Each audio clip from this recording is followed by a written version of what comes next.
오늘 익산시청에서는 관계기관들이 모여서 장전마을 후속 조치에 대해 논의했습니다. 다양한 의견을 주고받은 가운데 암발병 원인인 연초박의 관리 부실 책임 문제가 농촌진흥청으로까지 확산됐습니다.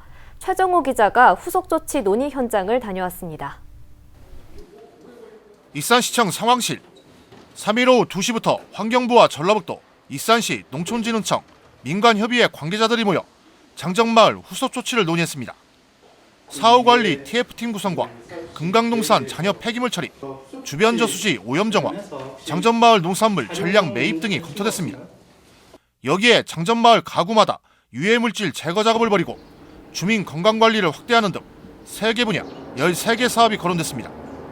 하지만 이번 회의를 통해서는 후속 조치가 최종 확정되지 못했습니다. 데서 가장 중요한 부분이 일단 암 발병률이나 이런 것들을 확인하고 확정하는 과정들이 가장 중요합니다. 그래서 이 사후관리 차원에서 건강 모니터링 하면서 암 발병자를 확정을 해 주시면 그에 따라서 추가적으로 더 조사할 것들을 저희가 발굴해서 진행하겠다는 말씀을 드리고요. 이런 가운데 암 발병 원인인 연초박에 대한 관리 부실 책임이 농촌진흥청으로까지 확산됐습니다. 농촌진흥청은 고시를 통해 식물성 잔재물인 연초박에 대해 퇴비 원료로 사용하도록 허용하고 있습니다. 하지만 유해 성분에 대한 함유 기준도 없고 배출 가능성에 대한 실험도 전혀 없었다는 주장이 나왔습니다. 애초부터 유해 물질이 가득한 연초박에 대한 관리가 부실했다는 겁니다.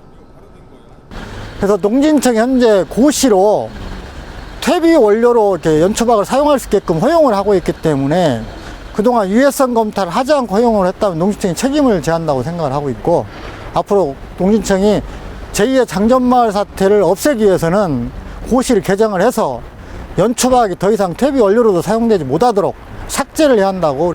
또 농촌진흥청에는 연초박 유해 성분 조사 결과가 있다면 공개할 것을 요구했습니다.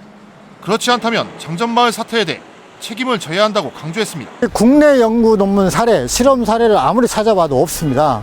그래서 이 농진청이 실험을 사전에 하고 퇴비로 연초박을 허용을 고시로 했다라면 그걸 내놔야 한다고 생각이 되고요.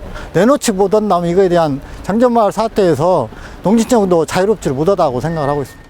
퇴비 원료로 허용된 연초박, 유해 성분 발생에 대한 검증을 놓고 관리 부실 책임 문제가 농촌진흥청으로까지 확산되고 있습니다.